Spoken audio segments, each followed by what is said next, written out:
Bismillah ar-Rahman ar-Rahim. Assalamu alaikum wa rahmatullahi wa barakatuh. As we welcome you once again on this Wednesday evening in conversation with myself, Inayet, Wadee, right here on Salam Media. We welcome our listeners, our viewers on the various platforms of Salam Media. Wonderful being back with you after taking somewhat of a break, whereas the Yumna Al Sayed tour right across South Africa. And once again, we have these in-depth conversations right here on Salam Media. We must apologize. I know many of you were waiting for the show to start. There were one or two technical little glitches, but we are live and we are ready to go. Now, tonight promises to be quite an interesting discussion, and we are talking about South Africa. We're talking about the government of national unity, and also looking at a number of issues. Number one, looking at the composition of this government of national unity, conflicting ideologies. And I know many of us are still very, very skeptical about this government of national unity, perhaps more on an international level, looking at foreign policy, and also possibly even at a domestic level. And it is clear that we have got quite a mixed bag that have got into bed with each other to form this so-called government of national unity. Also taking a look at how this is likely to impact on the ANC, which is a ruling party. It has been the majority party for a very, very long time. And particularly in the light of the South African government, the genocide that is unfolding in Gaza, the case that was taken to the ICJ, and also taking a look at just generally foreign powers and what sort of impact or what sort of interest would they have in South Africa with this government of national unity. My guest tonight, and we're honored to have Shahid Bolsen, who is the creator of Middle Nation. Many of you are familiar with Shahid Bolsen. We've seen it over and over again. His videos on social media that have been doing a lot of rounds of late as well. And also the pleasure that I had sharing the stage with Dr. Allan Boesak, anti-Apartheid activist last week in Cape Town with Yumna Al Sayed. Brother Shahid, Assalamu alaikum wa rahmatullahi wa barakatuh. Welcome. Wa alaikum assalam wa rahmatullahi wa barakatuh. Thank you so much. Yes, and to you as well, Dr. Allan Boesak. Assalamu alaikum. Wonderful for you that you're able to join us. Assalamu alaikum. Good evening. It's good to see you, and good to see you again, Brother Bolsen. And it's absolutely my honor. I'm humbled to be on the same platform as you, Doctor. My privilege. So I know. Yes, Dr. Allan Boesak, let's begin with you. And I recall when we were in Cape Town last week, when you took to the stage, and clearly you had a fair amount to say about this so-called government of national unity in the light of obviously Palestine. But looking at South Africa, and clearly we have entered into a new era of political dynamics in this country. We've seen this GNU being formed, and just looking at South Africa in itself in terms of significance, how significant is this development for the country like South Africa? Well, I think it is very significant indeed. Remember, we have been left with a result after these elections that we have never really had before. We've had coalition governments that we tried on local and provincial level, and experience up to now has shown that we are not very good at it, because I think you need a kind of very mature kind of politics to make a coalition government work. Now we do have a coalition government between the ANC and the DA at national level, and they're trying to disguise that by saying it really is a government of national unity because they have these small, insignificant parties that they have tagged onto it. But clearly, the two major parties driving this coalition have very serious difficulties to work with one another.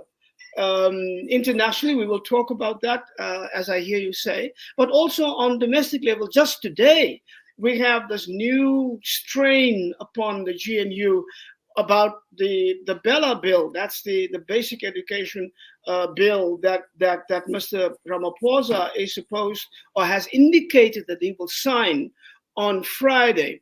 And the DA has just let him know that they are not happy with this bill, that he should send it back for the amendments that they have proposed. And they haven't heard from him. And so Mr. Steenhuisen, the leader of the DA, has indicated that this, if he does not sit down with the DA and listen to what they have to say and their contribution to this bill, that it will put immense strain on the GNU. Now, what that means, we do not know, but it sounded like a threat to me. Now, that's just one example. There are other examples, and some that may be even more serious than this bill, but it shows you that, I mean, my view has always been that this GNU is an ideological hodgepodge of views and of policies of parties that not only do not know each other very well, have not worked together with each other at all in the past, now foisted upon the public and upon the nation within a situation that is very, very precarious and so many challenges that I cannot see how this government of national unity can even respond to that in a way that keeps this government together and in a way that inspires the nation to have more confidence. And so I think it's very, very problematic even as we speak. Well, thank you for that, Dr. Allan Boesak, and let's just bring Brother Shahid Bolsen into the discussion. Now, as we mentioned, as I spoke to you just before we got on live, Brother Shahid, you've had a few things to say about this government of national unity at the time of the elections, and particularly looking at some of the history in terms of governments and how governments have changed, regime changes as well. And in this one video clip, you cited examples like Venezuela, you spoke about Peru, and how directly and indirectly some of these regimes actually change.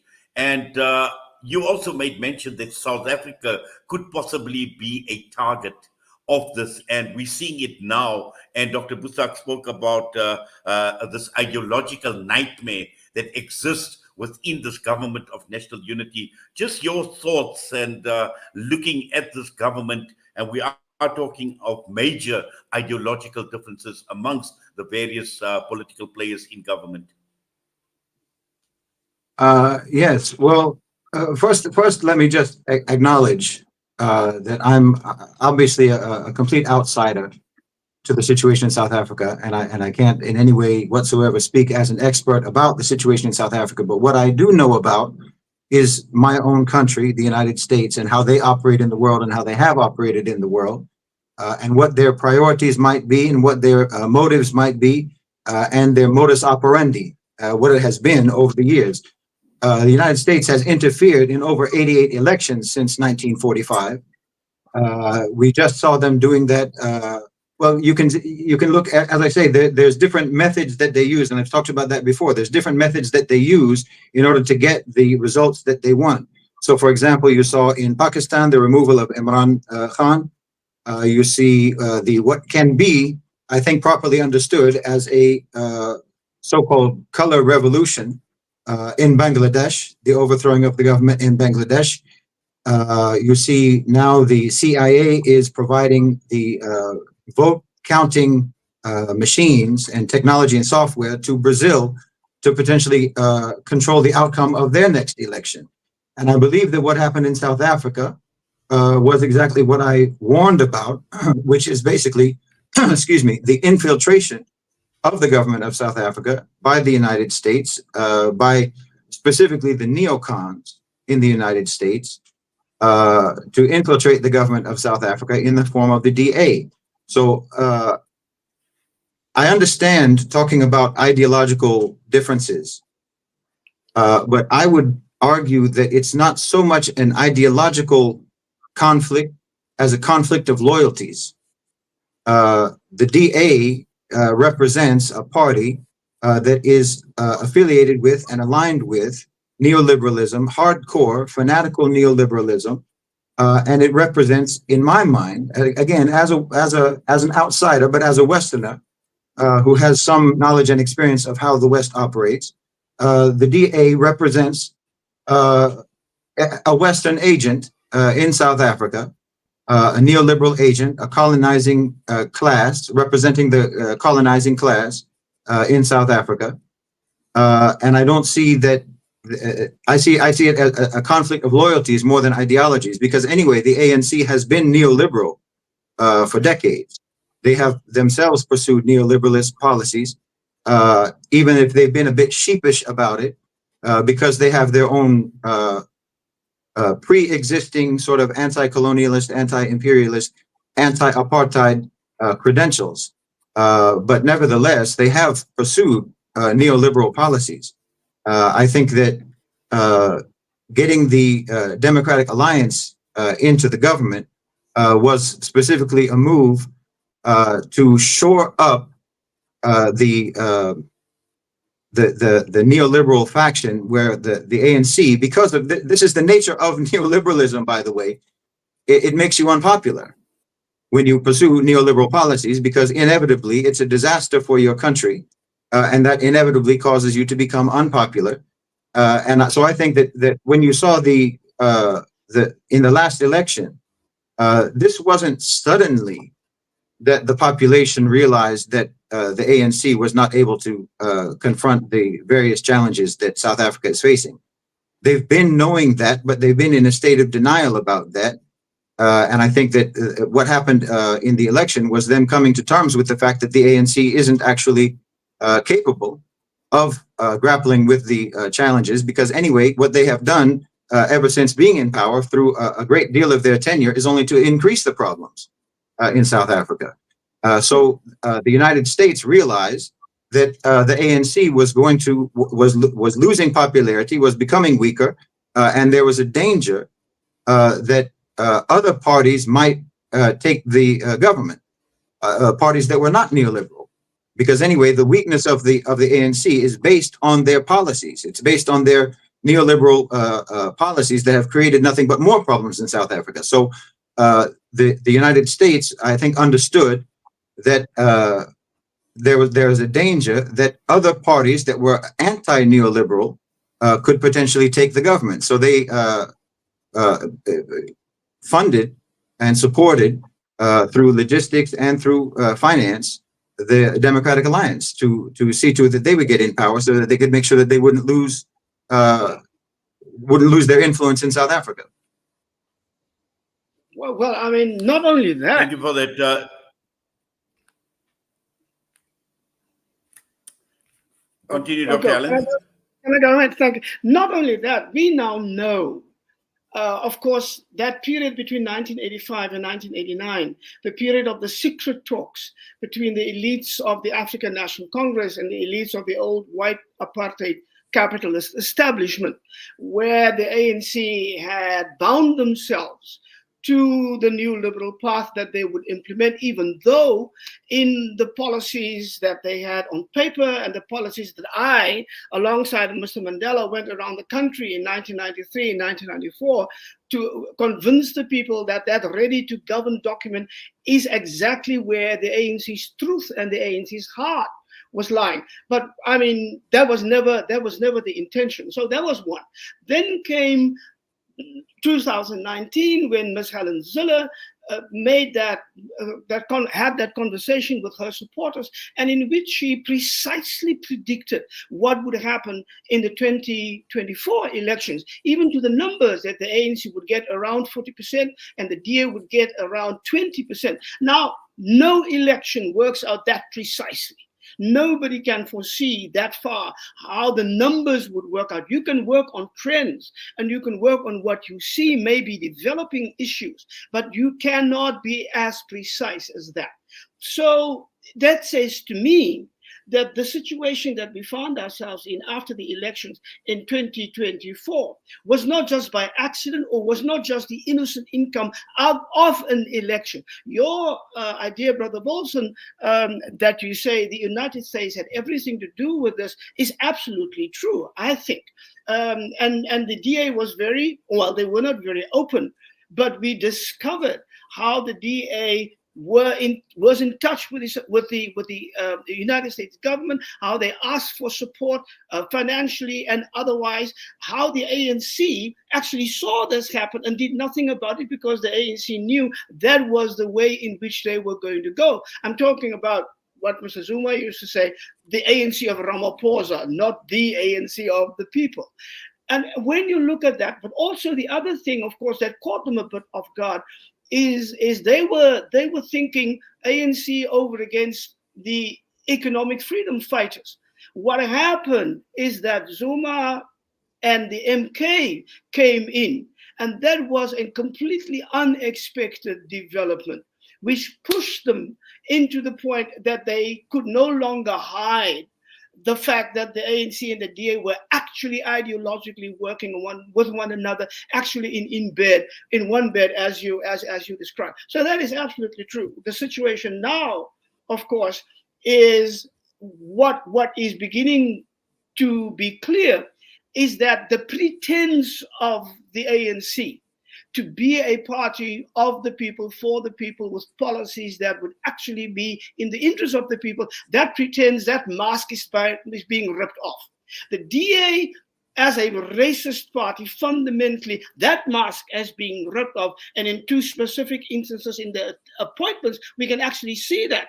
And so for me, Brother Chairperson, that makes the whole existence of this GNU far more difficult and far more open, all of the cracks that are coming out.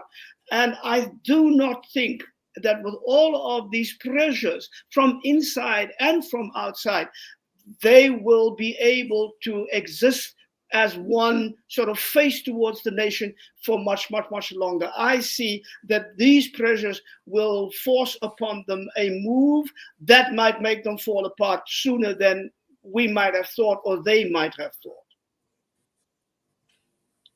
Well, Dr. Allan Boesak, you've actually taken the words out of my mouth, because that was going to be a lead question to you with regards to whether this GNU had actually just come about by accident or by design. And I think that confirms what Brother Shahid is also talking about in terms of regime change, and also the whole question surrounding Helen Zille and her remarks in 2019. And that alone actually speaks volumes.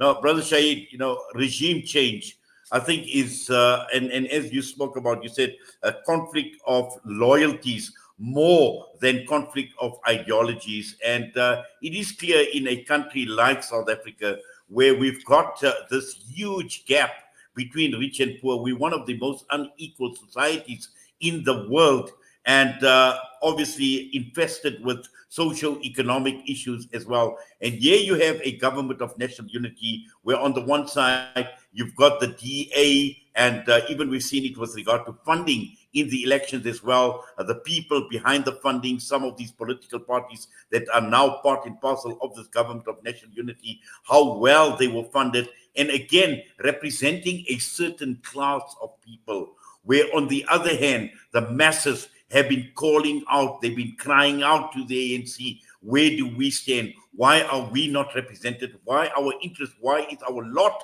not improving in this country? And since democracy, and I'm sure Dr. Allan Boesak will also agree, this country has actually gone backwards, and it hasn't made any difference in the lives of the millions right across the country.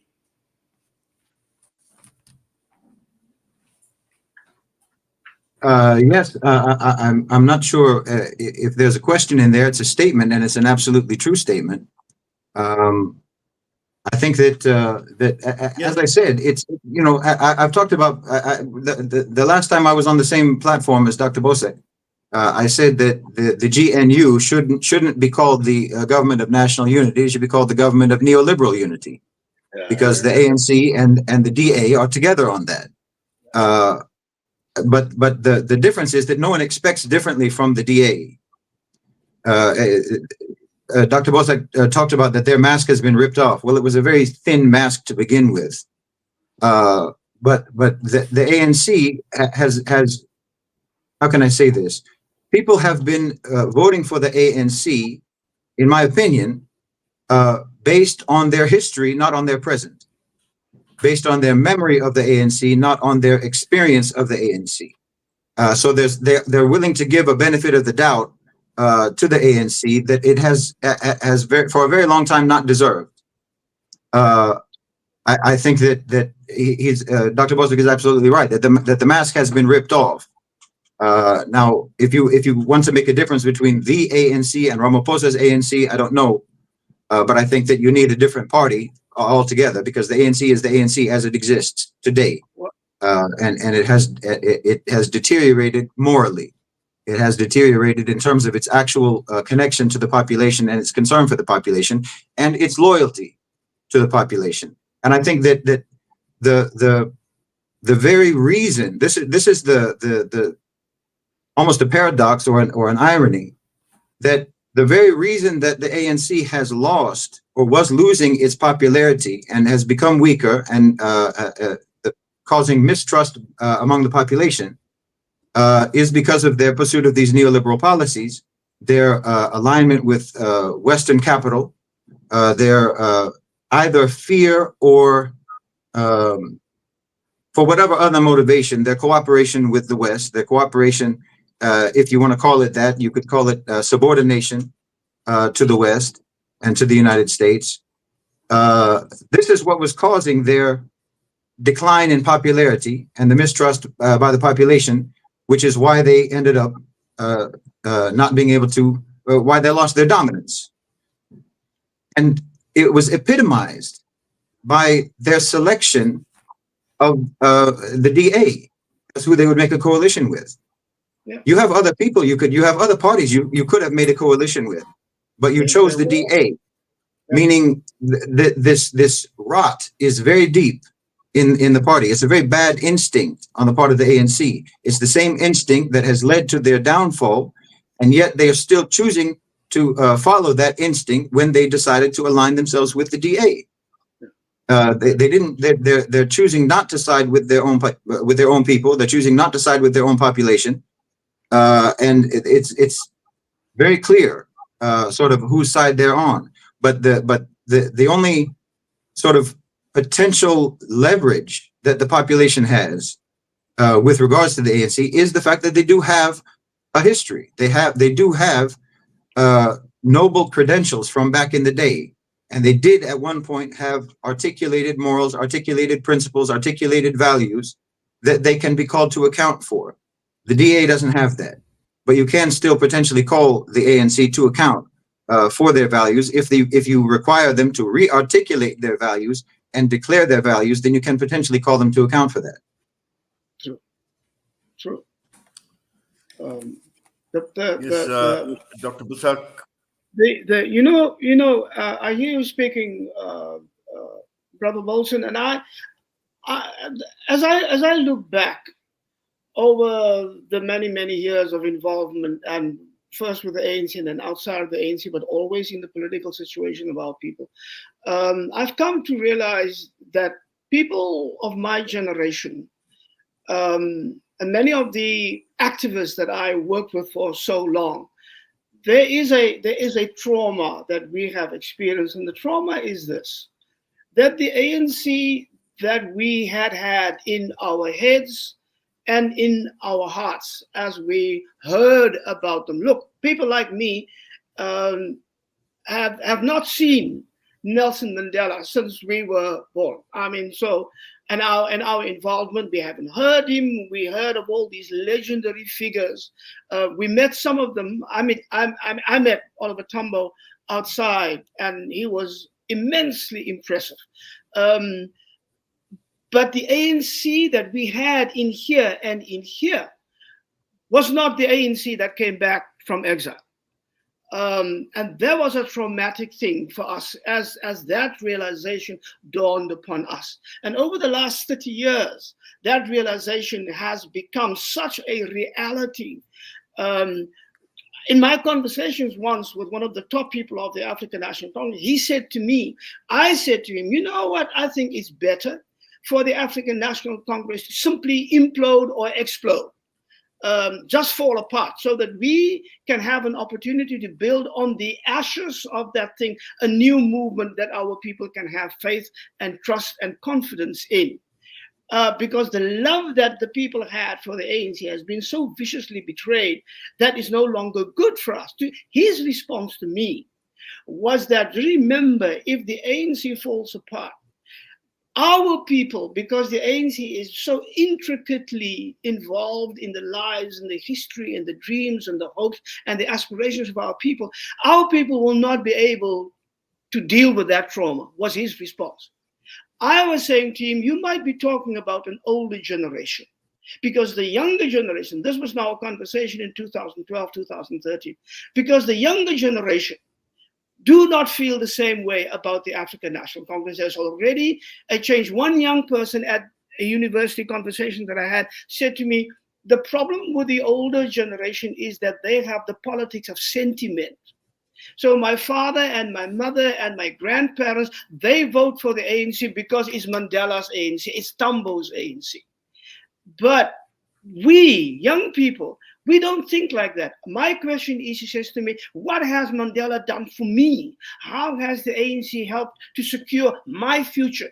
And the response that I feel is totally different from that of my parents. And that's where we are now. So that even some of the older generation are now realizing that ANC that I had in my heart and in my mind, that's not the ANC. That's why Zuma was so successful in his distinction between the ANC as the movement of the people that he grew up in, as an 80-year-old person, as somebody who at his age of 16 devoted himself to MK, and the ANC that he now calls the ANC of Ramaphosa, which is the ANC that, as it evolved in the last 30 years since the deals that they made with the old apartheid establishment. So that is why that thing resonates.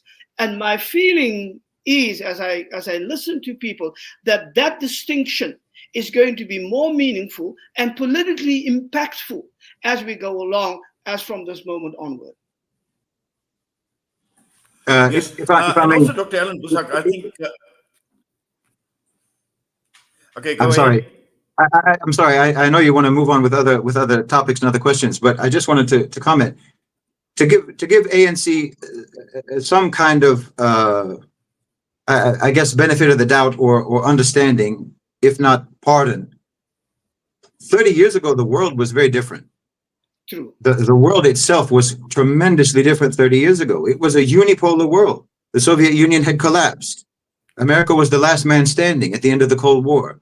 Neoliberalism was almost not a choice that you could make.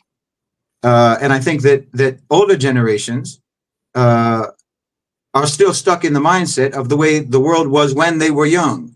And they think of their idols and their heroes the same way, even when they get older, even when those heroes deteriorate and their values deteriorate. You still have in your mind the way they were when they were young, and you still think of the world the same way it was when you were young.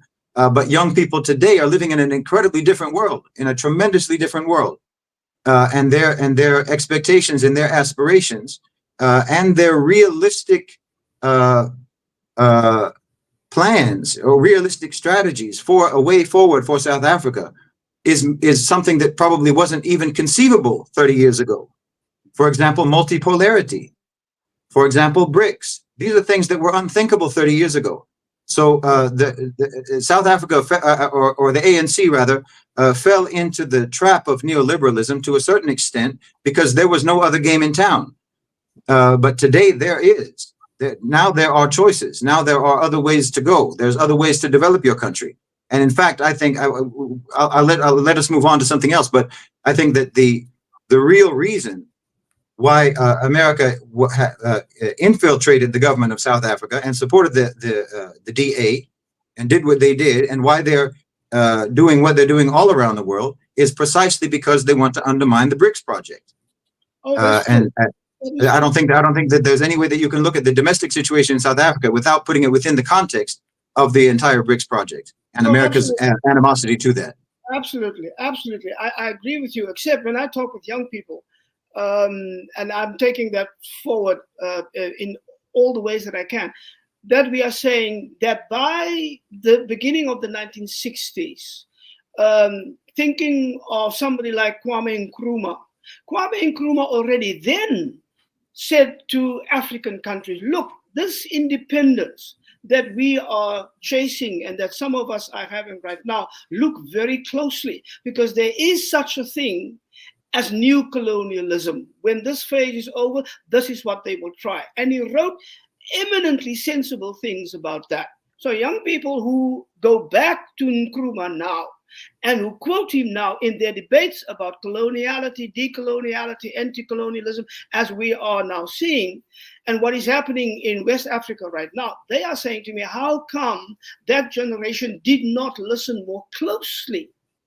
to somebody like Nkrumah? Because we were forewarned about these things. Now, you are right. What Nkrumah saw, and I don't think that Nkrumah even foresaw what you were talking about right now, these tectonic shifts in geopolitics and geoeconomic realities and BRICS and the multipolar world that may be coming into being. He did not foresee that, but he did foresee the way in which Western imperialism would adapt itself to the new situation and try and hold on to its colonialist policies and the benefits that brought. And he tried to warn Africans. And what the young people are saying is we should have listened more closely. But that is a different conversation that you and I can have at some other time. But I was just thinking about that as you were explaining how the world has been changing. Yes, Dr. Allan Boesak, I just like your thoughts. And we speak about the ANC of Ramaphosa. Now, Ramaphosa being into his second term of office, and clearly his first term obviously leaves much to be desired. One cannot say a lot dealing with the problems within the ANC, the factionalism that existed within the ANC, which is still there, I would say to a certain extent, but now dealing with a government, and I hear Shahid talk about the conflict of loyalties, but it is also clear that there are major differences between these parties, and having a government of national unity made up of, and I'd like to call it licorice all sorts at this point in time. And also there are a few examples that we can talk about, for example, during the time of the Olympics, where we found Gayton McKenzie rebuking his deputy minister for speaking out about Israel's participation in the Olympics as well. Now, you're going to have all these scenarios playing out. You spoke about the Bella Bill earlier on as well, between John Steenhuisen and Cyril Ramaphosa, and all of this obviously playing out, but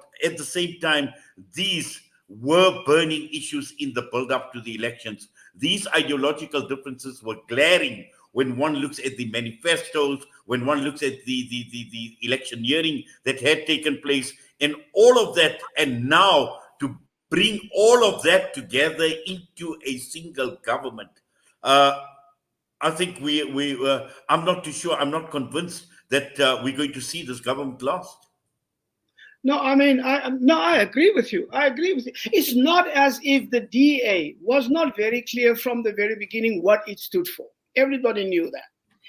And what we were talking about earlier, Brother Bolsen, is that the ANC made a deliberate choice. They could have gone the other way. And I'm not persuaded that it is only personality clashes. Oh, Ramaphosa hates Zuma so much. Zuma hates Ramaphosa so much. And Zuma hates Mbeki so much, and Mbeki hates. I don't believe it is only those personality issues and those ego issues that stood in the way. I really do believe that the ANC had made a fundamental choice. And I go back again to the promises and the agreements that they made with the old white apartheid capitalist class in those agreements. And those agreements between 1985 and 1989 determined, for instance, the nature of what we came to call the negotiations at Kempton Park in those 2 years before the elections. And so for me, looking back, and I was at CODESA 1 until I did something that made the ANC so angry that they took me off the team and didn't allow me back.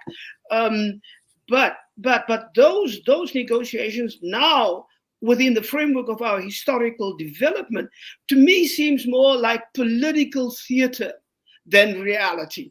All those agreements that we made in the negotiations were already pre-agreements before that. and they just came together to make it seem as if we were really struggling to get to a point where we can bring everybody together. But the choice that the ANC had made economically for neoliberal capitalism, that there would be a constitution that would be based on Ubuntu and on reconciliation to placate our people and to play on our feelings of loyalty and religion and all of those things. But the same constitution would have as its longest clause, Article 25, protecting private property, which also means that the whole question of the land, who the land belongs to, how that land can be reclaimed from those who stole it from us, that put that conversation out of bounds if you stick to the Constitution. And so all of these things had been predetermined. Now we are in a situation where you do have a political party, more than one, that are very clear on those very same issues, and that the ANC made the deliberate choice not to go with those political parties and to try, and that built in destabilized situation where you have Stevenson as agriculture and you have somebody else from the PAC on the land issue. You know that there will never be agreement.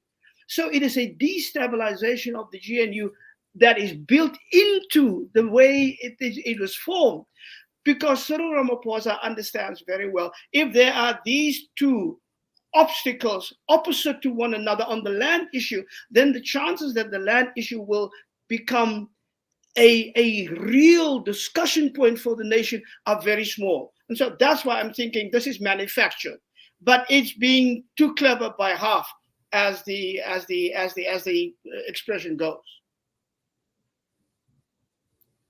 Yes, Brother Shahid, just to move on and let's just talk about foreign policy, because this is extremely important, because it does seem to be within this government of national unity a major hurdle dealing with foreign policy issues. And I know you alluded to BRICS as well, and the alignment of the Ramaphosa government to the West as well, the danger that BRICS obviously poses to the Western agenda, the Western capitalist agenda, not only in South Africa, but I would say right across Africa and other countries where Russia and China have got huge influences as well. But the key issue here in South Africa and in the build-up to the election, like it has been the case in many other elections, the Palestinian question was a major talking point in the build-up to the elections.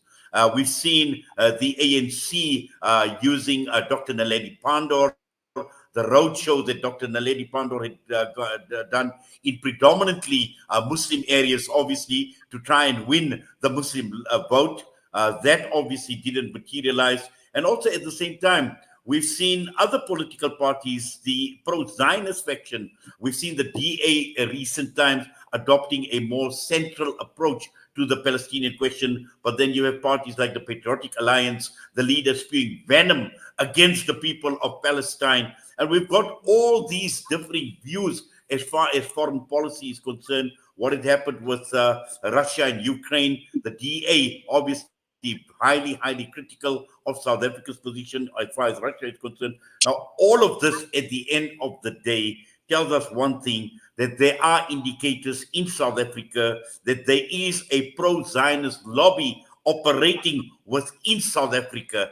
And how is this actually likely to impact on foreign policy in this government of national unity?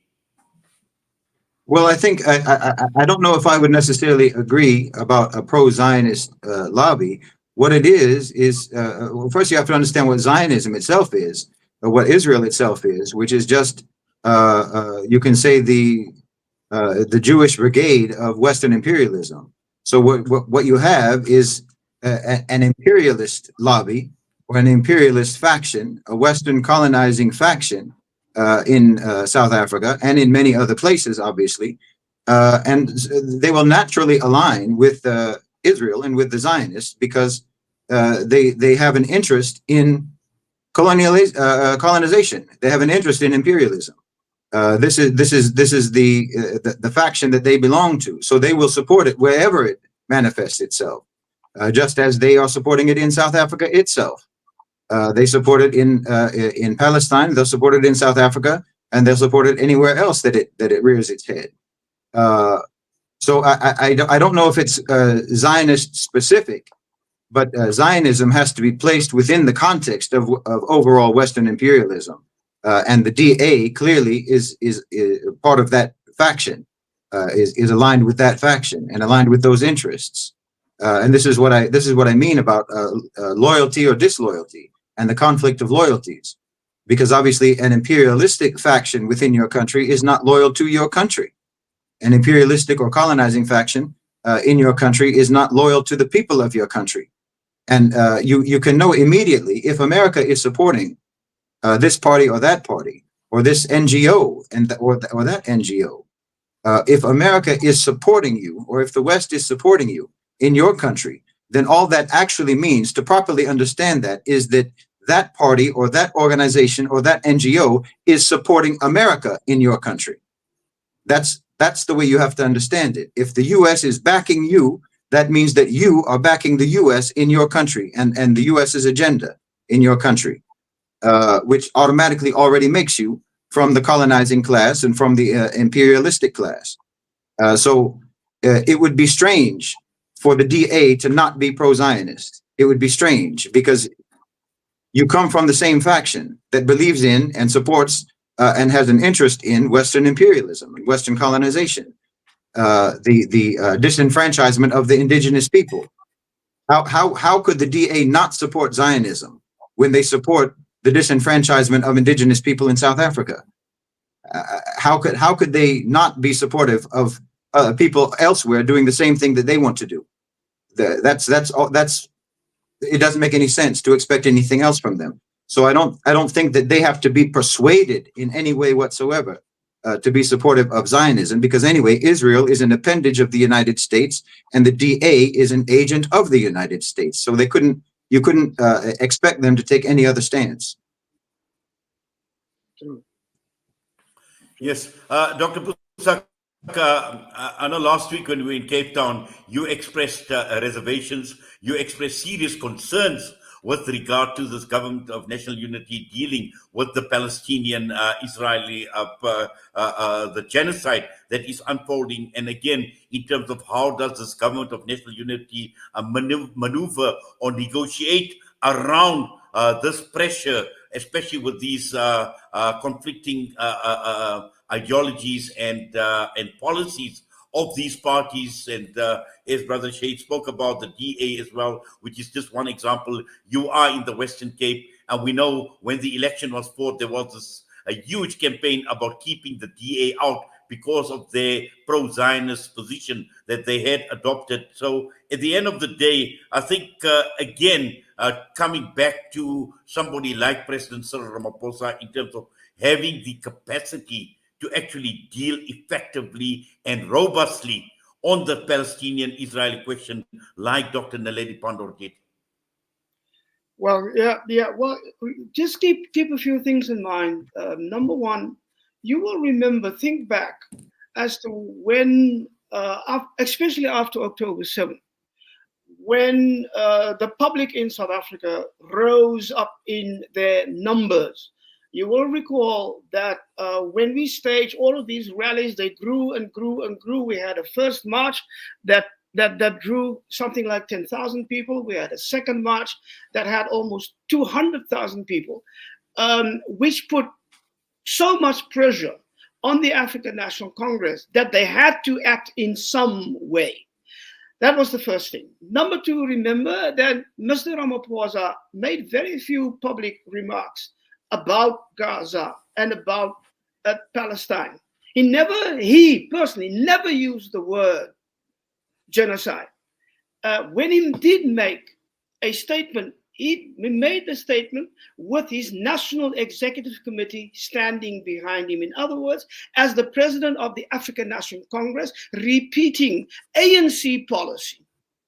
But he never made that statement in regard to his position as the president of South Africa. That is why, and people got angry at me sometimes for saying this, but that's why in several public meetings, I called upon Mr. Ramaphosa to remember that he is not the president of Zionist apartheid Israel. He's the president of South Africa, and what he should be listening to is what the people of South Africa is saying to him and calling upon him to do. That's the third thing. The fourth thing is that clearly Mr. Nili Pandor had a different view on how South Africa should act with regard to Palestine and to Gaza and the genocide. That is why she was the driving force, publicly and privately, I understand, behind this thing that the ANC should charge Israel at the International Court of Justice.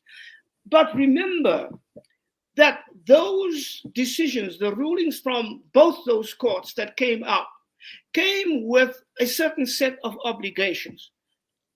And one of those obligations were that now that they have made their position clear with regard to Israel and the genocide and the occupation, that the obligations on those countries that were members and undersigners of the ICJ and of the ICC should not in any way give any kind of aid and assistance to Israel while this is going on.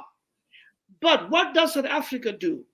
We have made very clear to the Ramaphosa government to show what we can do, which is in our power and under our control to do, is break diplomatic ties, implement BDS, break all cultural and trade ties with the apartheid state of Israel.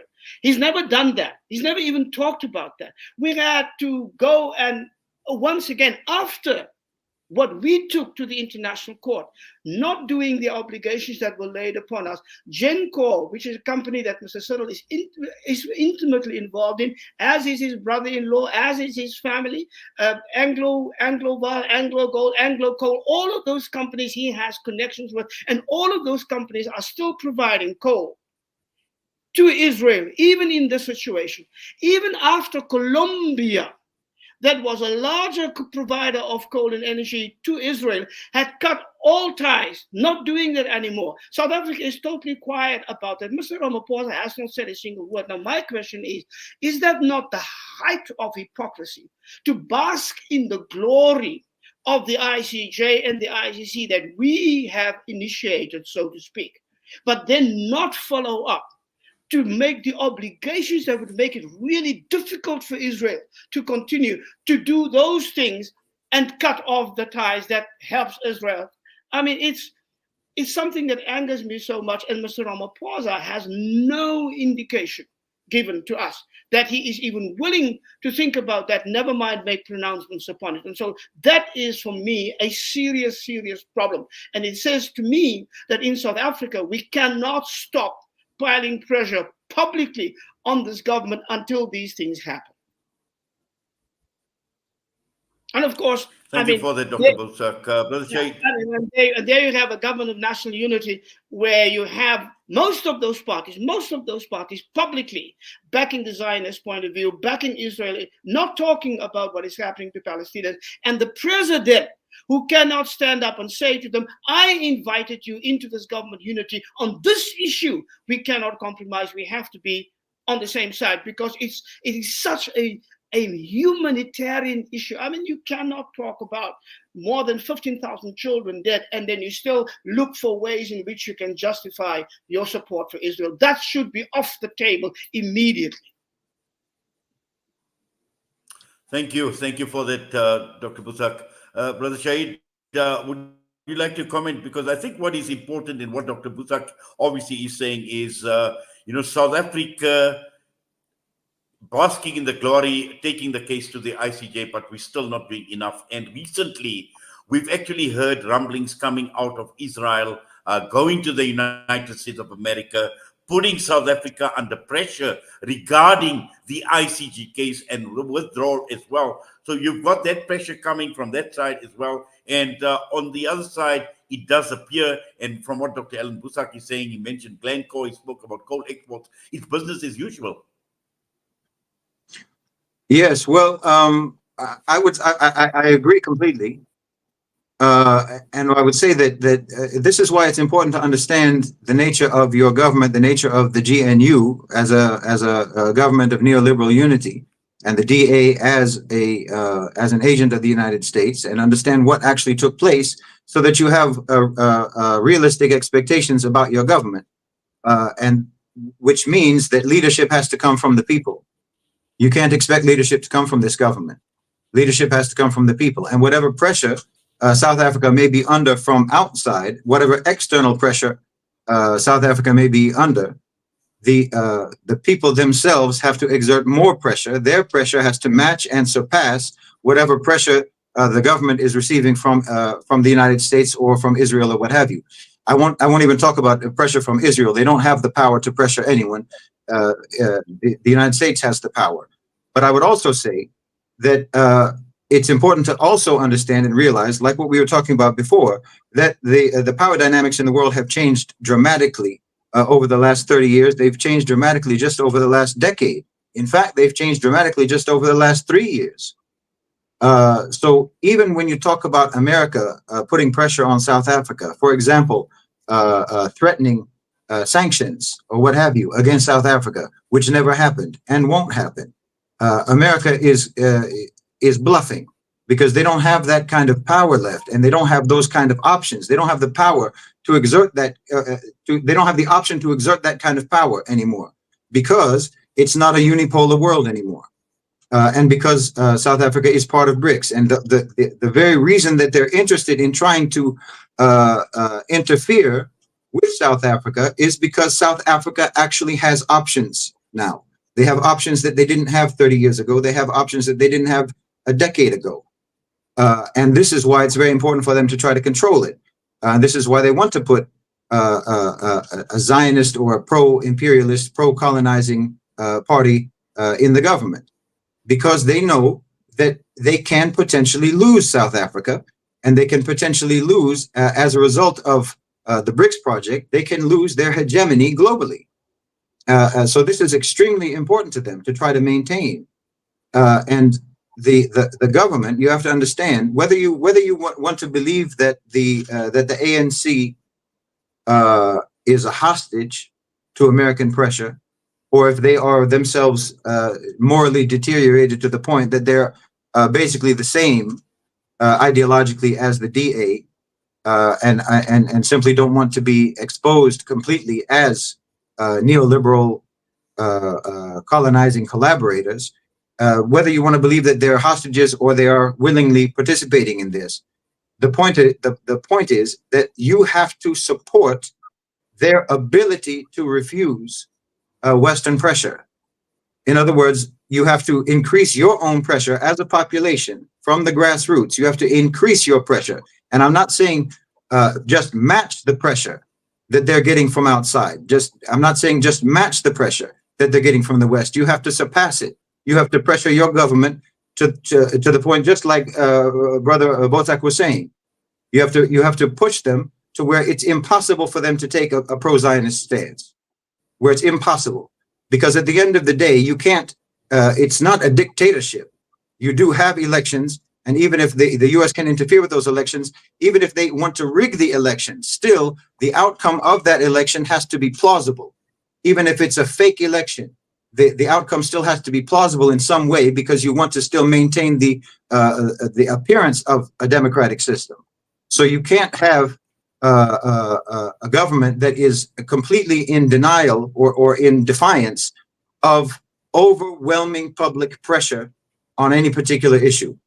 And I would say that, for example, on this particular issue, the issue of Palestine, the issue of Gaza, the issue of the genocide, I think that the people of South Africa should support the Article 6 campaign that we're supporting, which is to invoke the Article 6 of the UN Charter against the United States, to have them expelled from the United Nations for their persistent violations of the principles of the UN Charter. This is how you surpass the pressure.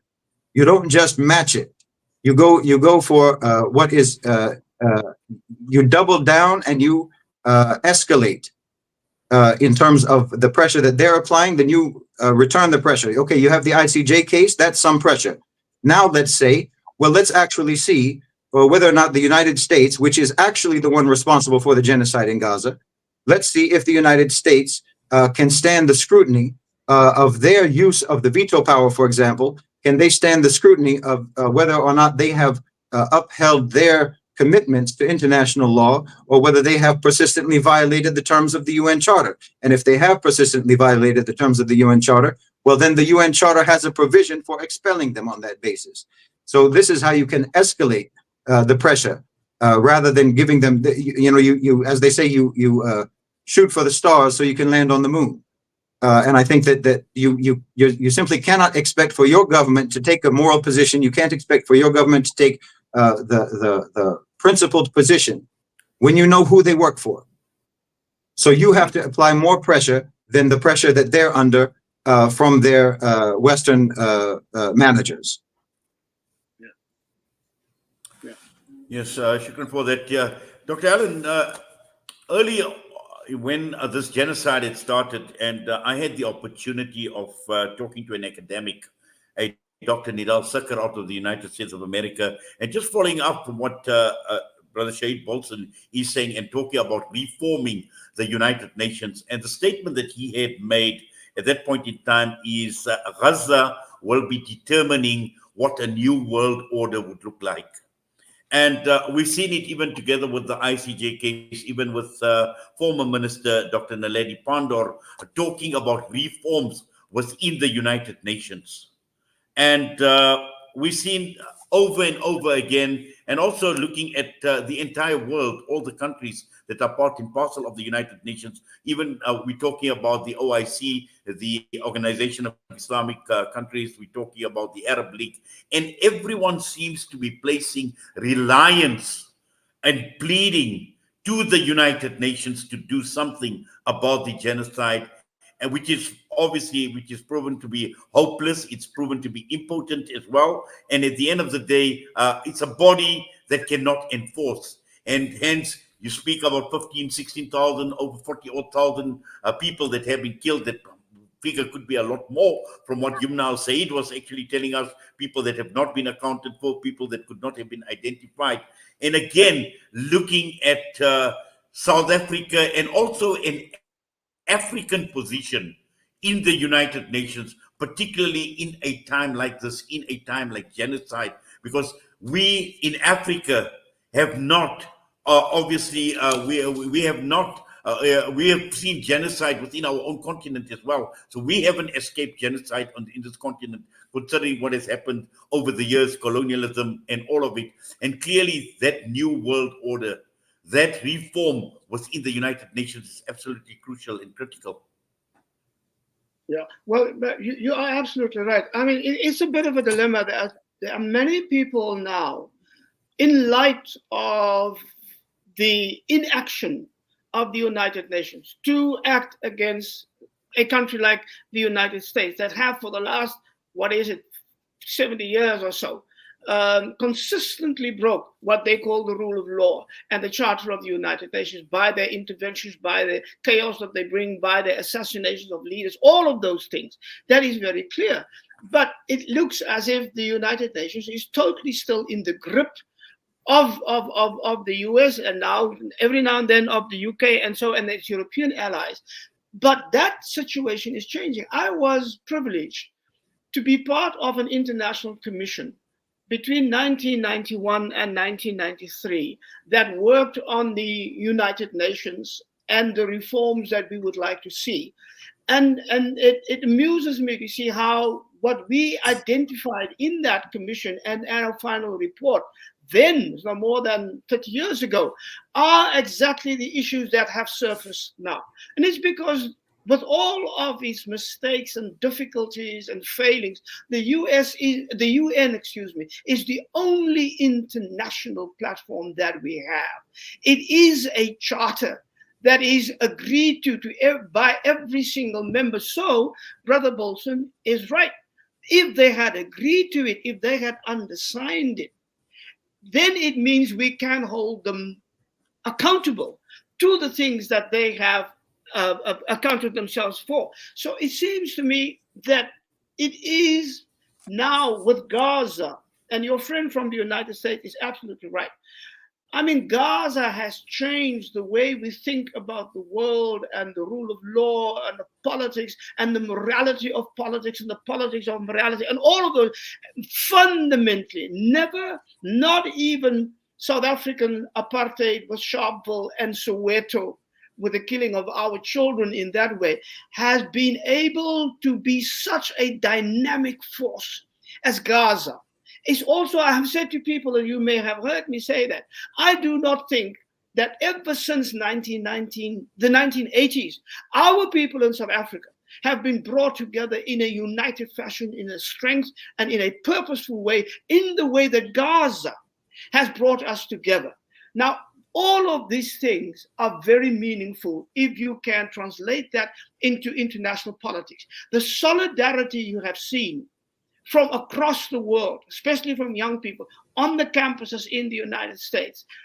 You heard me quote that young woman from Columbia University when they asked her, look what they are doing to you, your career might be in danger, your life might be in danger, all of that. And her words will forever stay with me. It is beyond me to remain silent on these issues. Now, that is an international solidarity resolve that we are embracing almost instinctively now. I mean, in Germany, they have to make solidarity with Palestine a criminal act, which is what they have done. In the United Kingdom right now, there are no less than 6 journalists that have been detained without trial, that have been raided, their homes, their phones, their computers, their way of making a living for themselves totally taken away by Keir Starmer's Labour Party government. So the person who called the West all post-democratic societies may be absolutely right. I mean, and so the more they expose themselves for their disdain of the international rule of law that they have upheld or seem to have upheld for so long, and the more we can put them on that thing, with the Article 6 thing from Brother Bolsen, that is brilliant. And we should come together and rally on those particular points to put pressure not just on the US, but on the UK and all those countries in Europe who have no regard whatsoever for this international rule of law that they have bragged about for so much. And that is an opening. And that's all because of Gaza. And it seems to me that that is one of the pressure points that we can add to the list of things that we have to do and to our responsibility. So yeah, I agree with that. But I would like to say that we must not, because of our frustration and anger at the inaction of the UN, let go of the UN as a platform that they can once occupy only for themselves, where we think we have no say because they have determined that they have the only say. Challenge them on every single issue that is the domain of global solidarity, now that we have awakened to the issue and now that Gaza has awakened in us the kind of commitment that we might have thought at some point, global commitment that we might have thought we have lost.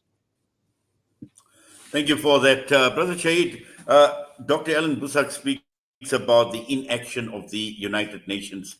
And could this inaction be as a result of the inaction of individual nations, individual countries, collective organizations? As we've spoken about, South Africa, the government of national unity, and again, in how South Africa has reacted to the Palestinian struggle. But again, one needs to guard against empty rhetoric that is repeated over and over again. And yeah, I'd just like your thoughts on the Arab world, in particular, the immediate neighbors of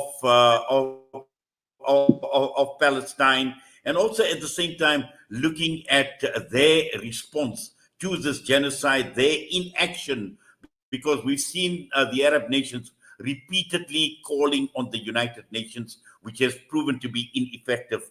But again, looking at, like Dr. Allan Boesak spoke about, the coal exports to Israel, we've seen business as usual with countries like the UAE, the maritime, the Mediterranean that was blocked off by the Houthis, and we've seen the road corridor being opened by countries like the UAE, Saudi Arabia, and also Jordan getting goods into Israel. And recently, we've even heard from one of the Hamas spokesperson, Osama Hamdan, talking about the UAE spying on behalf of Israel, providing intelligence to Israel on where the rocket launching sites of Hamas are.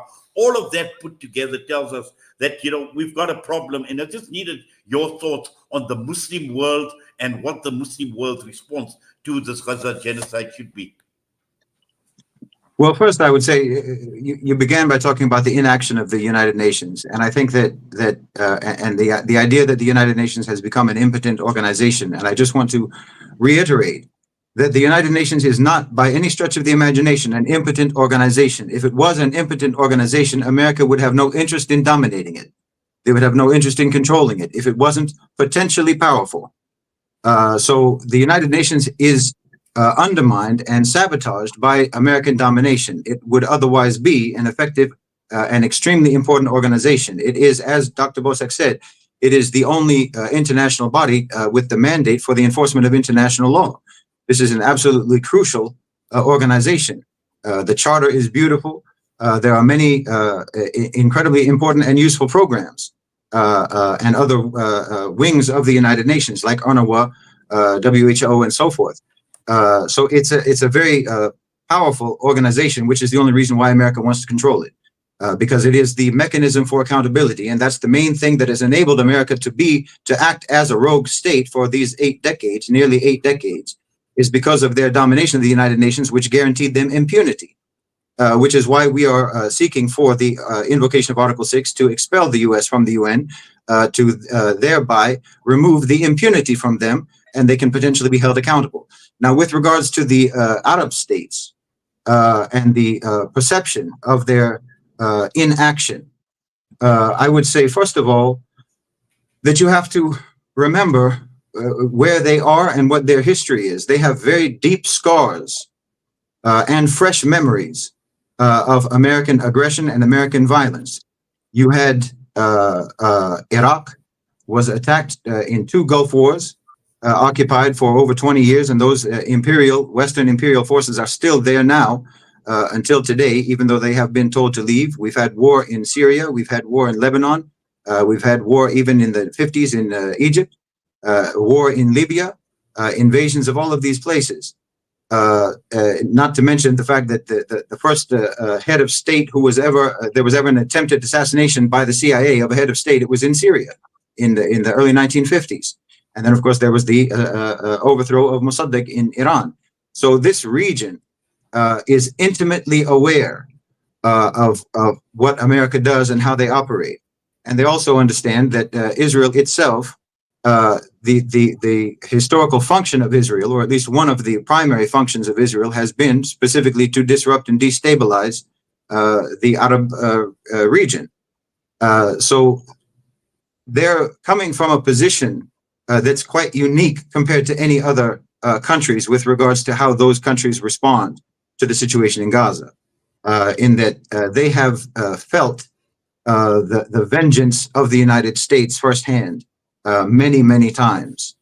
I believe also that, before I continue to talk about the Arab, the perception of Arab inaction, I have to say that the perception itself is largely based upon Zionist media sources. For example, what you just said about the land bridge road that was supposedly undermining what the Houthis are doing. That story was first published in the Israeli press, and it was almost immediately debunked by Mondo Weiss organization and by many others.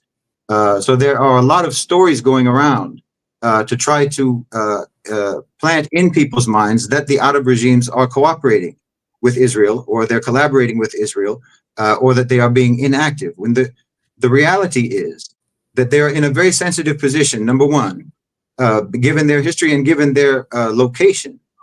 And number two, you have to actually understand what they have done. You have to try to follow what they have actually done. it's not just the relief that they've provided, the relief packages, the aid and stuff and so forth that they have provided to Gaza, which is more than anyone else. Qatar and Egypt are the ones who are negotiating and mediating in the negotiations between Hamas and Israel. Those are Arab countries. The UAE was the first country to even raise a ceasefire resolution at the UN that America shot down. Algeria was the country that brought the case to the UN for seeing in response to the ICJ emergency provisions to call upon the Security Council to act upon that. Now I know again that's trying to make an appeal to the United Nations, but what else do they have? There are many things that these countries have done in terms of, for example, Mohammed bin Salman is using America's desire for normalization between Saudi Arabia and Israel as an opportunity, or as leverage rather, to call for the establishment of a Palestinian state, saying that it's contingent upon a Palestinian state, establishing that along the lines of the Arab Peace Plan of 2002, or the Arab Peace Initiative. Saudi Arabia has organized conferences and basically recruiting drives across Europe to try to recruit European countries to support Palestinian membership at the United Nations. And they raised that issue at the United Nations. They had the OIC Arab Summit in which they called for, this was back in December, I believe, in which they called for an arms embargo. They called at that time for the ICJ case. They called for an ICC case. As I say, an arms embargo. They called for an international peace conference, which was echoed by China. An international peace conference to take the entire negotiation out of the hands of the U.S. And that the peace process should be that the international peace conference rather should be focused upon a framework, again according to the Arab Peace Initiative of 2002, 20 years ago, which is the global consensus and the position of the United Nations, the withdrawal to the June 1967 borders by Israel, dismantling of settlements, the recognition of Jerusalem, the rights of returning of refugees, and so forth, meaning a long-term solution along the framework that's recognized by the international community, the two-state solution. So it's not that they have done nothing. We have to be honest about that and say we may be dissatisfied with what they have done, or we may be dissatisfied about what they may be able to do, but it's simply dishonest to say that they've done nothing. The same with South Africa. The ICJ case isn't nothing. The ICJ case was unthinkable 10 years ago. And I think that it's also important to point out that the ICJ case itself only took place because BRICS exists. Because BRICS exists as an economic and political entity in the world. Without that, without those economies that are in BRICS. Now, BRICS has a greater percentage of global GDP than the G7. So when BRICS or a member of BRICS is involved in something like the ICJ case, that's not nothing. Yes, it's incredibly offensive when a country continues to have its trade relations with Israel, but we can't be dismissive in any way about the things that they have done. Okay. Dr. Allan Boesak, I've got a message that's come through and asking for your opinion. And I spoke about the African position. Now, this is an event that is taking place on the 18th, from the 18th to the 20th of September, and it's taking place at Constitutional Hill in Johannesburg. And it's called the African Global Dialogue, a Narrative Conditions Towards Peace in the Middle East. And the message that has been sent to me talks about a synopsis, talking about a liberal Zionist conference that has been organized and where high-profile Zionist academics from around the world have been confirmed as speakers. And at the same time, these speakers will include many people that are known to be Zionists, but at the same time choosing Constitution Hill, which is of importance to us at South Africa, because at the end of the day, we know that there is a lot of history about Constitution Hill, but this was deliberately chosen as a destination to lend the event some credibility. And apparently, this event is going to be live streamed right across the entire world. Yes, I've heard about that, and it is not surprising. I mean, clearly, the way in which Zionist groups in this country have been trying to push back um, on what the people of South Africa had been doing, and what the people of South Africa had pushed the government to be doing, and that the people of South Africa are now pushing the government to be doing more because it is in our power and under our control to be able to do more than we have done. I mean, I'm not even discussing whether we have done enough or not enough. That's not the issue. I look at what is still happening in Gaza. So the question whether we have done enough should not even be a discussion as far as I'm concerned in this country. So, so this thing is part of a clear strategy by Zionists with support of other groups in this country to give a platform to what they call the other side.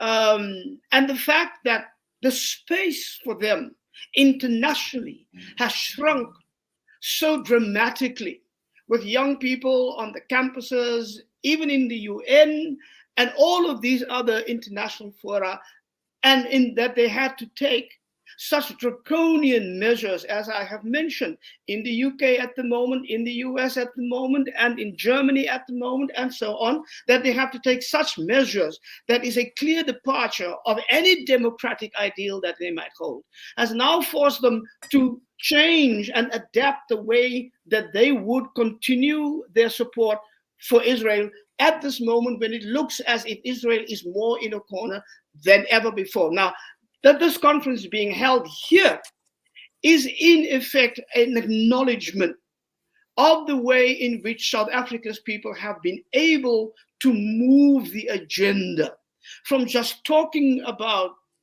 Palestine and mouthing support for Palestine in words, in oratory, but not in action, that they have decided to concentrate upon South Africa. They also know, of course, that in Africa, there is a large section of the African population that is enchanted by the theology and the ideology of Christian Zionism.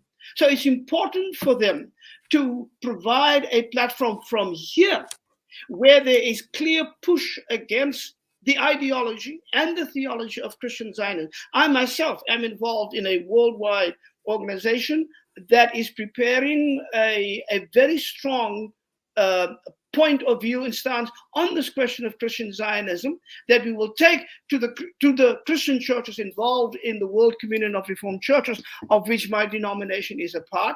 That's the same organization, by the way, that in 1982 took the apartheid ideology and declared that a heresy and a sin and a travesty of the gospel. So we're taking that format and we're saying, if you could say this about South African apartheid, you have to say this about Zionist apartheid in Israel, especially in light of the genocide. Now, that is all coming from here. And so for them to organize that kind of platform with all of the money that they have to spout their ideology and to support their point of view and therefore support apartheid in Israel and the genocide that Israel is perpetrating upon the Palestinian people, we should have expected. Clearly, the kind of international solidarity with Palestine that we were able to organize was not as effective as we thought or we hoped it could be for all sorts of reasons. But this thing should be another sign to South Africa's people just how difficult they are trying to make things for us and for Palestine.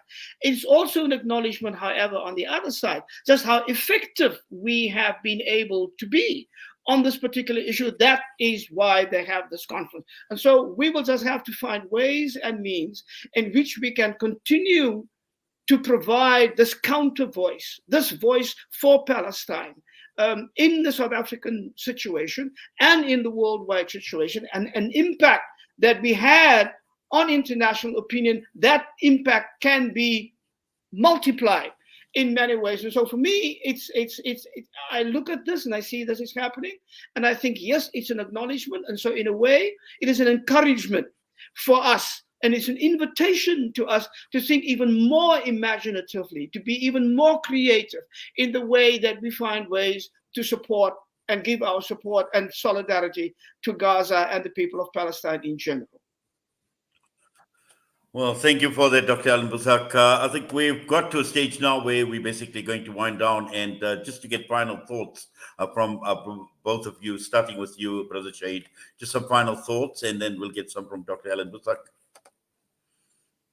Okay, well, again, with regards to South Africa, I can only look at it from the outside, from the perspective of Middle Nation is concerned about the organization that we've started, or the community that we've started. We're concerned primarily about the economic sovereignty, political independence, and psychological decolonization, first of the Muslim world and then of the global South more broadly. So I look at South Africa within that context, or within that framework. This is why I see the intention or the motive of the United States in South Africa is to keep it within its sphere of influence, or its hegemonic power. And specifically, their objective is to undermine and sabotage, and if they possibly can, destroy BRICS. And if they can't destroy BRICS, then they want to infiltrate BRICS, and so that they can commandeer BRICS. This is especially from the neocons in Washington. You can see from the founding members of BRICS, Brazil, Russia, India, China, and South Africa. America has targeted every single one of these countries individually. Like I said, even the color revolution, or the overthrow of the government in Bangladesh, was a targeted attempt and a move made by the United States against both India and China. They're making moves against India. They're making moves, as I said, to try to control the outcome of elections in Brazil. Obviously, both China and Russia are under a relentless campaign of demonization and isolation. There's a Cold War being waged by the United States against the BRICS project, which is to say it's a Cold War being waged by the United States against the possibility of multipolarity, or against the reality of multipolarity, because the reality is that it does already exist. And the way that they want to do that is by trying to undermine each individual country that either is in BRICS or may be joining BRICS, so that they can head off the possibility of there being an alternative to them. Because again, as I said, the ICJ case is an example, and the Saudi Arabia, for example, dropping the petrodollar. There are many examples that could not have happened without the framework and the organization and the coordination between BRICS countries that interfere with America's hegemony and America's control over international relations. So they're very interested in undermining that. And I look at what is happening in South Africa from that framework and through that lens and in that context. And I believe that, again, you can't in South Africa expect leadership, certainly not moral leadership, and certainly not leadership that reflects loyalty to the population. You can't expect that right now from the government that you have. So leadership has to come from the grassroots. It has to come from the people. And that's all. Thank you. We appreciate that. Shukran for that, Dr. Allan Boesak. Well, thank you once again to Salam Media for this wonderful opportunity. Thank you, Brother Bolsen, for joining us in this conversation. You're absolutely right.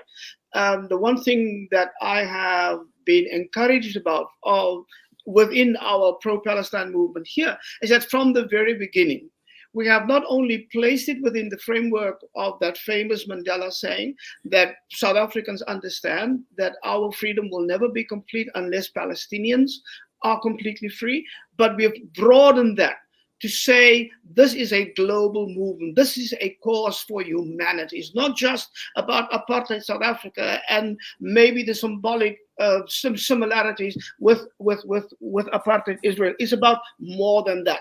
We have also said that the question of Gaza and Palestine is the determining factor of the authenticity of our faith and of the integrity of our politics. That still remains true. And I keep on saying here, following up on the ICJ, we have no control over what those international bodies decide and who follows up from the international community on those decisions. We have control and it's under our power to do whatever we can. So we should follow up on what we have initiated, break all ties, implement BDS, take our people's wishes to every single international platform that we can, strengthen international solidarity, fight in every way that we can to make sure that the people of Gaza understand that whatever the rest of the world, in terms of the Western world, might be trying to do, from our side, in the global south, especially from this country, our solidarity cannot be broken, and we will be creative in what we take forward in order to bring that evil situation to an end and give the Palestinian people the room and the space that they not only desire, but that they deserve in order to recreate a situation for themselves and for us. Well, to both of you, Dr. Allan Boesak and Brother Shahid Bolsen, I know we've been close to it at about 1.5 hours, non-stop, relentless. But I must say, it's been most enlightening and just so much value added to the discussion this evening by both of you. And it's been an absolute pleasure having both of you on. And we'd like to thank you, both of you. We appreciate you taking time out and being part and parcel of this conversation with us right here on Salam Media this evening. So to you, Brother Shahid Bolsen, once again, Jazakallah, thanks, Assalamu alaikum wa rahmatullahi wa barakatuh. And also to you, Dr. Allan Boesak, all the best to you, sir. Assalamu alaikum to you as well. Thank you so much. Alaikum salam wa rahmatullahi wa barakatuh. Thank you for everybody. Good night. Thank you so much. Well, that brings us to the end of an absorbing discussion. I must say, riveting stuff coming through from both our guests, Shahid Bolsen, creator of Middle Nation YouTube, Dr. Allan Boesak, household name, anti-apartheid activist here in South Africa. And we hope to bring you a lot more of these discussions, a lot more of these conversations right here on Salam Media. But for now, I'm going to be signing off. From myself and the team at Salam Media, Assalamu alaikum wa rahmatullahi wa barakatuh.